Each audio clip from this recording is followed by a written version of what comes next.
Olá galera, professor Wagner do curso Agora Vai, hashtag Vencer Sucesso. Venha conosco, hoje aula de dilatação térmica de sólidos e a gente vai dividir essas aulas de dilatação térmica de sólidos em 3 partes, ok? Em cada uma dessas partes a gente vai trabalhar os conceitos de dilatação linear, dilatação superficial e dilatação volumétrica, sempre com a parte teórica e o exemplo para você entender como que a gente vai aplicar esse conceito, beleza? Vem com a gente, vencer sucesso!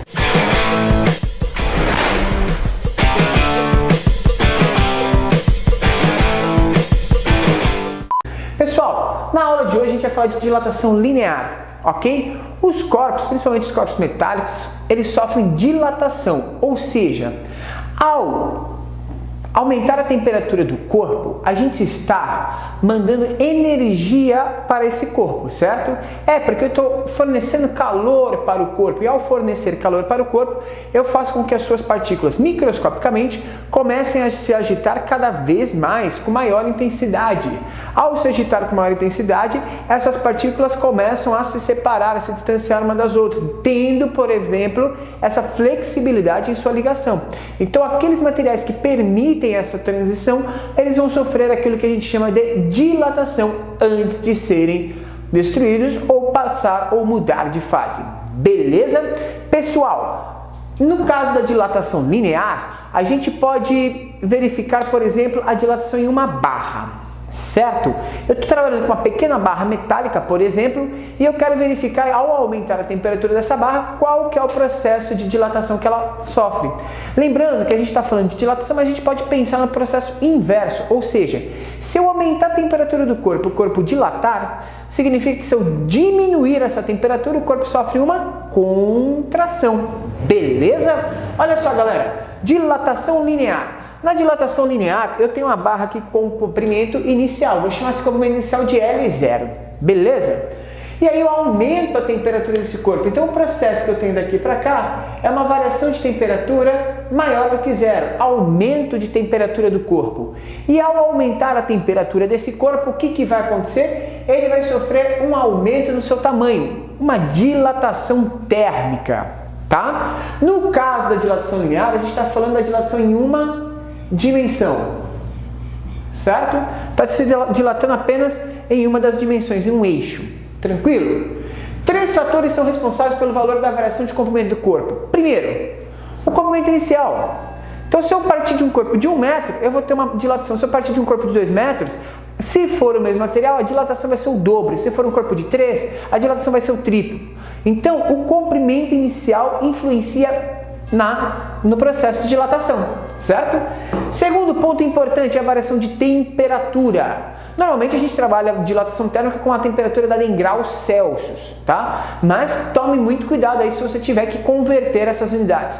A gente vai trabalhar normalmente em graus Celsius. E essa variação de temperatura influencia. Quanto mais energia eu der para o corpo, maior vai ser a dilatação que ele vai sofrer. Tranquilo? Próximo ponto, gente, o coeficiente de dilatação linear. Uau! O que é isso, professor? O coeficiente de dilatação linear é uma característica do corpo, do material que a gente está aplicando esse aumento de temperatura. Esse material, todo o material em si, ele se comporta com aumento de temperatura de uma certa maneira. Então a gente faz testes em laboratório para verificar qual que é o comportamento de cada um desses materiais. A unidade, por exemplo, do coeficiente de temperatura é a unidade de variação de temperatura elevada a -1. Significa dizer o seguinte: quando a gente está calculando o coeficiente linear de um corpo, a gente está calculando basicamente o quê? A gente está calculando qual é a variação de temperatura que o corpo, ou melhor, vou explicar melhor para você. A gente está verificando quanto que esse corpo aumenta de tamanho se eu pegar um elemento de uma unidade desse corpo, pode ser 1 metro, por exemplo, e aplicar a variação de uma unidade de temperatura, que poderia ser 1 grau Celsius. E aí eu verifico quanto que esse corpo se dilata, certo? Cada material tem um valor específico e isso é tabelado, então você não precisa decorar esse elemento, tá? Normalmente nos exercícios serão dados os valores dos coeficientes lineares e caso eles não sejam dados, serão dados elementos possíveis que permitam você calcular esse valor. Tranquilo? Vem comigo então. Gente, para a gente calcular a variação de comprimento de um corpo, a gente precisa calcular primeiro o seu comprimento inicial vezes a variação, ou melhor, o coeficiente de dilatação, vezes a variação de temperatura. Então percebe que o comprimento, a variação de comprimento é diretamente proporcional ao comprimento inicial. Ou seja, se eu tiver o mesmo material, o coeficiente vai ser igual. Se eu aumentar a temperatura sempre da mesma forma, a variação de temperatura será igual, beleza? Então significa que se eu dobrar o comprimento inicial, eu dobro a dilatação. Se eu triplicar o comprimento inicial, eu triplico a dilatação. E assim por diante. Tranquilo? A mesma coisa aconteceria se eu deixasse agora esses elementos constantes. Então eu deixo o comprimento inicial constante, o coeficiente de dilatação constante e eu quero verificar como que se comporta a dilatação em relação à variação de temperatura. Se eu dobrar a variação de temperatura, eu dobro a dilatação do corpo. Se eu triplicar a variação de temperatura, eu triplico a variação do corpo e aí por diante. São proporcionais, ok? Beleza, galera? Gente, se eu quiser conhecer o comprimento final do corpo, o que eu faço? Ora, professor, é simples. O comprimento final é o comprimento inicial mais a dilatação que ele sofreu. Valeu, galera! Perfeita a sua conclusão. Só que dá uma olhada aqui, ó. O comprimento final é o comprimento inicial mais a dilatação. Lembra que a dilatação é essa equaçãozinha. L0 vezes alfa vezes delta teta, variação de temperatura, certo? Que eu posso escrever e vai aparecer em alguns casos e alguns vestibulares, Enem, podem cobrar de você para verificar se essa equação é equivalente. Ou seja, eu posso falar que o comprimento final é o comprimento inicial vezes 1 mais alfa vezes delta teta. Será que é? Faz a distributiva. L0 vezes 1 dá L0. L0 vezes alfa delta teta dá L0 alfa delta teta. São equivalentes. Então são maneiras diferentes da gente escrever esses elementos, essas equações. Tranquilo? Pessoal, vamos para o nosso exemplo do dia. Dá uma olhada. Eu tenho uma barra com comprimento inicial de 5 metros. Verifique que ela tem aqui 3 zeros, a gente já vai falar desses algarismos, beleza? Da fábrica de aços, agora vai. Beleza? E essa barra tem comprimento inicial então de 5 metros e está também uma temperatura inicial de 10 graus Celsius. Ela sofreu um aumento de temperatura e foi parar em 60 graus Celsius. E o seu comprimento final, ali a gente percebe que houve uma dilatação, ela aumentou de tamanho.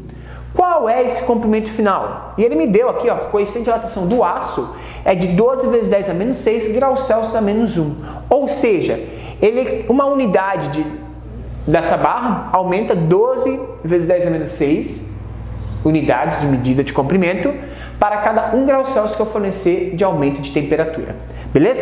Para resolver esse exercício, a gente precisa analisar esses 3 fatores. Então vamos lá, vamos anotar. Comprimento inicial, 5 metros, professor. Firmeza, galera. 5 metros. É 5,000, tá? Não é 5.000, é 5,000.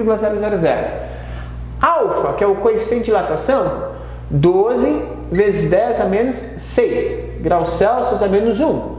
E a variação de temperatura, para calcular a variação de temperatura é sempre temperatura final menos a temperatura inicial. 60 menos 10.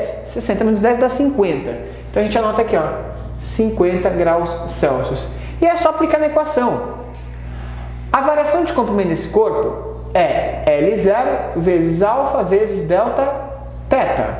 A variação de comprimento é igual L0, 5. Para fazer a conta aqui eu posso usar só o 5 mesmo, não preciso colocar o 0.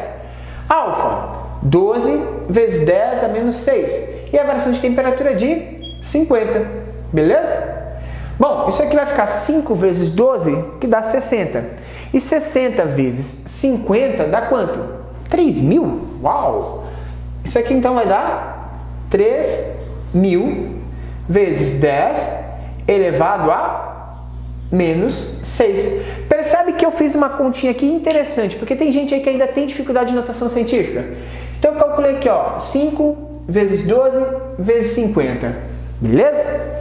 E cheguei a 3.000, né? 5 vezes 12, 60. 60 vezes 50 dá 3.000. Tranquilo? E aí, eu mantive a notação científica ali. 10 a menos 6. Não mexi com ele, tá? Agora a gente pode tentar arrumar isso daqui. Esse elemento, ó, ele é 3.000. 10 a menos 6. A vírgula estaria aqui. Se eu voltar essa vírgula 1, 2, 3 casas até chegar em uma unidade que seja um valor entre 1 e 9, ou menor do que 10, pode ser 9, alguma coisa, a gente consegue melhorar essa equação. Então isso aqui vai ficar assim, ó, ΔL é igual a 3 vezes 10. Quantas casas eu andei com a vírgula? 1, 2, 3. Para chegar nesse 3 vezes 10, a menos quanto agora? Gente, se eu andei com a vírgula para a esquerda, esse número vai aumentar. Então ele vai de 10 a menos 6 para menos 6. Vai para menos 5, menos 4, menos 3. Então a variação de comprimento foi de 3 vezes 10 a menos 3, que é 0,123 metros. 0,003 metros. Tranquilo? Ah, mas ele não me perguntou a variação de comprimento. Toma muito cuidado que tem gente que para o exercício aí. Não. Ele está me perguntando o comprimento final. E o comprimento final é o comprimento inicial mais a variação de comprimento. Que no nosso caso vai ficar 5 metros mais 0,003. Olha por que ele colocou aquele 3 zeros no 5. Porque ele queria que a resposta fosse com 3 casas decimais depois da vírgula. Certo? Comprimento final, galera, 5,003 metros. Acabou o exercício, beleza? Reveja essa aula, deixe o seu like, compartilhe com seus amigos, deixe seus comentários e, gente, faça muito exercício. E teve dúvida? Entre em contato com a gente. O Agora Vai estar aqui para te ajudar a vencer essa etapa na sua vida. Valeu, galera, até a próxima!